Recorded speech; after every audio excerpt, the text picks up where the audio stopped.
What is up, Knights of Vex? We are now at Sector 4 for the Conquest for Jedi Leia. Things are going pretty smooth. Nothing overly challenging this far. My free-to-play account is now going to be able to get Red Crate because CG did a massive change to Sector 4, getting rid of Rebel Network. They replaced it with Breach.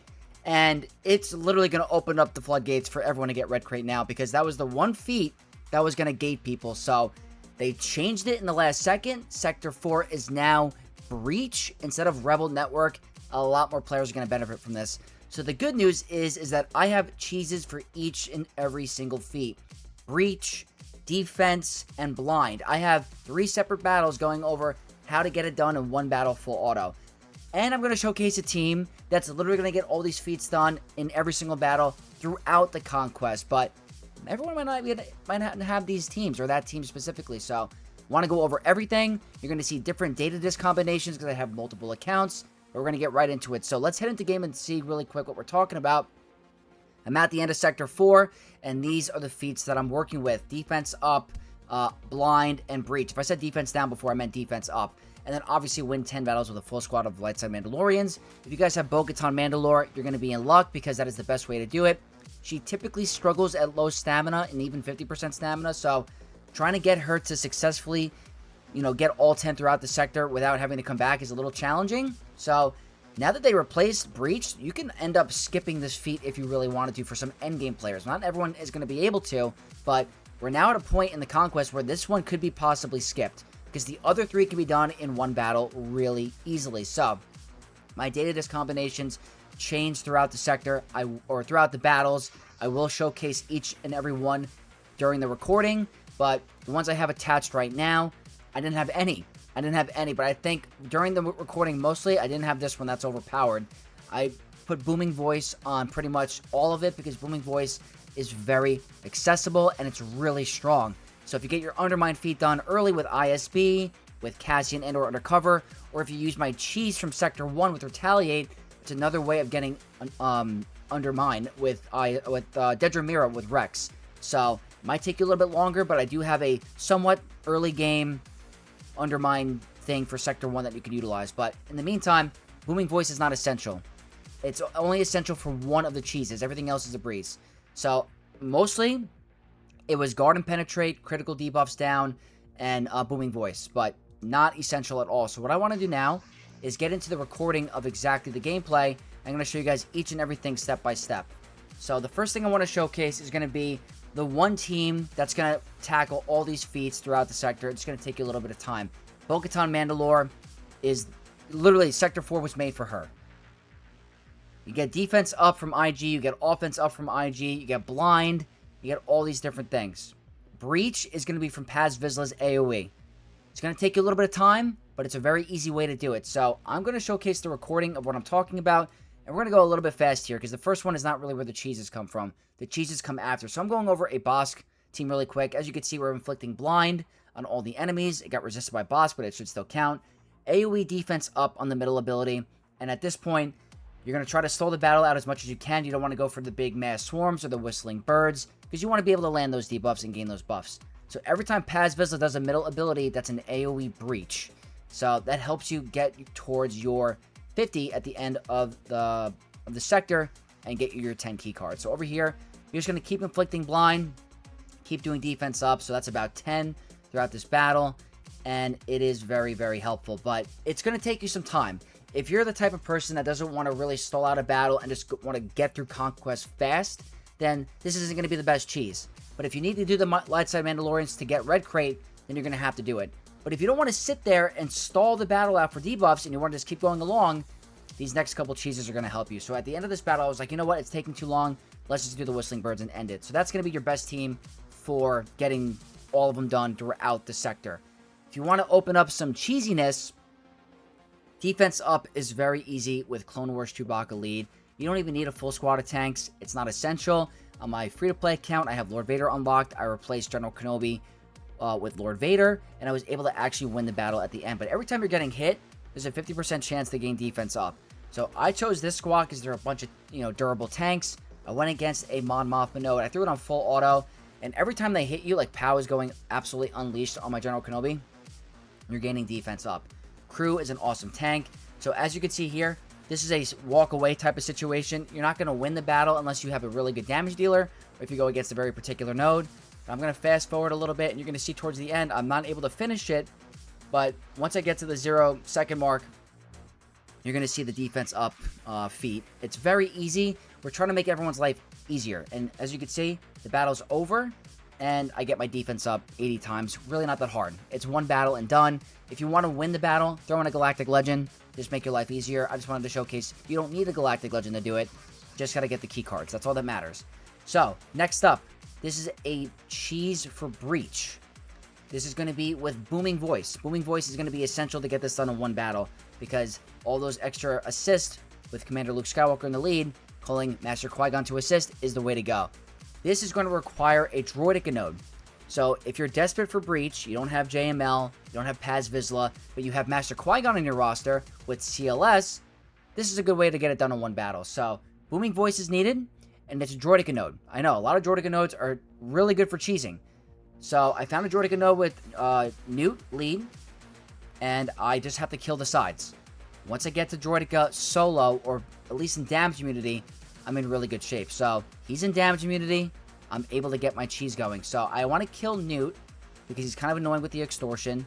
But over here, I'm targeting Droideka, and you're going to see in a second that this cheese is going to get going. Now, as you can see, everyone's being called to assist.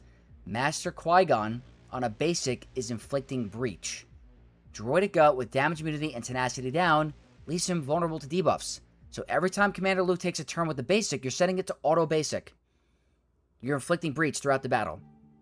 And I think I forgot to actually complete the battle because I was playing League of Legends with my friends during this recording. I was playing it in the background because I knew I had the cheese up and running. So I think I forgot to actually win. If you guys want to just proceed with the conquest and actually win, take it off of auto basic and just set it to full auto. So I'm going to fast forward to the end. This is just an example that I used on one of my accounts. So I'll let it play towards the end so I don't skip it. But if you don't feel like grinding Paz Vizsla's AoE throughout the conquest, this is a nice one and done, walk away kind of situation. And it makes your life a lot easier. So if you don't have Bo-Katan Mandalore unlocked in your roster, this is a very good way to get Breach done. So as you can see here, the battle is going to end. And that's 50 Breach, attempt to inflict Breach 50 times. One battle, 10 key cards. Very nice. Next up, this is going to be Jabba the Hutt. This is going to be 80 blind in one battle. For this to work solo, you need Zealous Ambitions. So I want to include that here, at least 2. You want to include 2 Zealous Ambitions because he's able to one-shot characters with his Big Bomb ability. And you're going to see, if you don't have Zealous Ambitions, throw in Chrysanthemum at least and a couple of tanks or a couple of Hutt Cartel members to survive. But this is going to help you get 2 feats, the one with no attackers as well as the 80 blind. So this is against the mini-boss node with Bo-Katan Mandalore. So what I like to do is we're going to go first, right? With Zealous Ambitions, it's really amplifying the support's damage. It makes them insane. So I do the second ability on IG, and look at that. That's 700... Is that almost 800k? Almost 800k on a special damage ability. So he gets one shot. Now at this point, you throw it on auto basic, and you wait until your next... that ability is back up and running. And what you want to pretty much do here is you want to get to a point where it's a solo OG Bo. Not Bo-Katan Mandalore, OG Bo-Katan Kryze. So over here, you're going to see, I get to the point where I almost kill everyone with the second ability, but they get a little tanky. As you see, Paz Vizsla does survive, but I have to wait one more turn to do it, so I'm just waiting. It takes about a minute, 30 seconds to get this really going for a full auto. So he's gone, and now at this point, it's on auto basic until I get to ultimate. So I keep the auto basic on Bo-Katan Mandalore for now, but as soon as my ultimate is up, I am eating Bo in the leadership slot, and then I'm going to keep it on auto basic on OG Bo. And at this point, this is where the cheese comes. It took about a minute and 45 seconds. At this point, you can walk away, and you can do the 80 blind. I'm not going to keep it for the whole battle because it takes a long time, so I'm going to skip forward. But practically, you don't kill her until I think I went to the minute mark, I think, on this battle. So I'll let it go here, but that's an easy 80 blind. So if you have Jabba in your roster and you want to make it faster, this is a great way to do it. If you don't have Jabba, IG 11 with Bo-Katan is very good, or IG, I think it's IG and Grogu. That's my fault. IG and Grogu is a way to do it. CLS squad with 3PO, AoE blind, many different options. So over here, you're going to see we got the win without using any attackers in your squad, as well as 80 blind in one battle. So nice, easy cheeses. Now we're going to move into the next thing, which is going to be win with Maul Hatefield in your squad. If you guys have Maul Hatefield in your roster, this shouldn't be that hard. I have Stranger. I have the team maxed out. If you guys don't have Stranger with Star Killer, you can use Maul DeLorean Cheese with Watt and Canderous and Django. There's many different options. He's pretty tanky at 4-star, even if you have him at gear 12. But pretty self-explanatory. This is pretty easy to do. I think I throw it on full auto at one point. It's just, I have the team really maxed out. The reason I put Master Qui-Gon in here is because of the breach. So in case I needed more breaches, I could just do it on a basic. But I didn't actually end up needing to use him because the team is just melting them. But there we go. I got one breach. But it's not really, you know, if you get the Droidica cheese, it's very, very easy. So that's win with Maul Hatefield in your squad. Next up is going to win with no attackers. So this is another one without Jabba. If you don't have a Galactic Legend, you can use Great Mothers without using attackers. There's Marin, Asajj, Zombie, and Morgan. This took a little bit of time. They're kind of tanky. But I was really relying on Zealous Ambitions because Great Mothers is a support character. If you have more than one, you're going to one-shot the team. But I think in this battle, I only had one attached. If you have two, you're one-shotting the entire team. But they are kind of tanky. It just takes a little bit of time, longer than I thought. But I think the turn order that I did was correct. They just, lowering their max health really took a little bit of time. But as you can see here, it's the 3-minute mark. I think it gets to 4 minutes where it's like almost like I'm getting their max health lowered. So they get kind of tanky. They gain a lot of defense and stuff through the Ancestral passive. But as you can see, I think I'm about to end it any minute. I think it takes the 4-minute mark for me to finish it. Yeah, there it is. 4 minutes. He gets into his damage immunity, and then that's it. So that's another way of getting the attacker thing done. We're now moving into the final boss node, which is win with Yoda and Chewbacca in your squad, or Yoda and Chewie. I'm going with the classic Maul DeLorean cheese because it's just so freaking easy. If you have a Galactic Legend, throw in a Galactic Legend. But this one is one of the best free-to-play teams you can use. So over here, you're going to put the weapon tech on your Maul. If you have Booming Voice attached, it makes it even easier. You do the middle ability that triggers turn meter. Canderous does his special, and now Maul can unload all his anguish on the enemy team. So I go for Morgan. I go for Great Mothers next. And at this point, I'm in really good shape. Now, our Django is taunting, but we get one shot by Spirit because Spirit is a absolutely broken, insane character. She had foresight, so she one-shot my Django. But your other units are fine because your Maul DeLoreans are taunting. They have taunt while you are assisting. That's part of Maul's lead. So at this point, my Yoda and Chewie is losing health, but he's never, ever damaged by the enemy team. So that's one way to do the Yoda and Chewie final boss node. Now, the last one is Bad Batch, and this one is a little sketchy. So what I recommend for you guys is that if you don't have Bad Batch up and running or they're not really fast, consider attaching some boosters to your squad for survivability and some speed.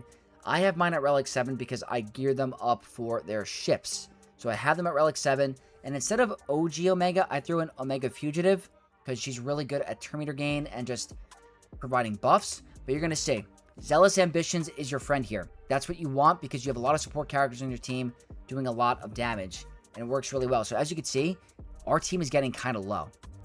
And I have Guard and Penetrate up. So if you have Relic 5 Bad Batch, throw on some boosters. It's going to help you survive. That's all I have to say. Now, at this point, my Echo's modded pretty fast. I get the AoE days. They remove my buffs. OG Omega does buffs of my own and cleanses. And now, look at Tech's damage here. Big, big damage. I do an AoE. We do a big AoE from Hunter. And the entire enemy team went down because of the damage from Tech and Zealous Ambitions. So that's how I was able to get the Bad Batch feat done. It's more of just surviving their opening onslaught because that's the scariest part about the final boss node. But that is it, guys. That's going to wrap up Sector 4. Not too shabby. I hope it helped you. I know it's not the hardest conquest in the world for endgame players, but being able to cheese stuff and being more efficient is only here to make your life easy. So if this did help you, leave a like, comment down below, share it with your guilds, and more importantly, subscribe to the channel to become a Knight of X and to support me on my journey to 20k subs. So hope you guys have a great rest of your day. May the Force be with you all, and I'll catch you guys in the next one. Peace.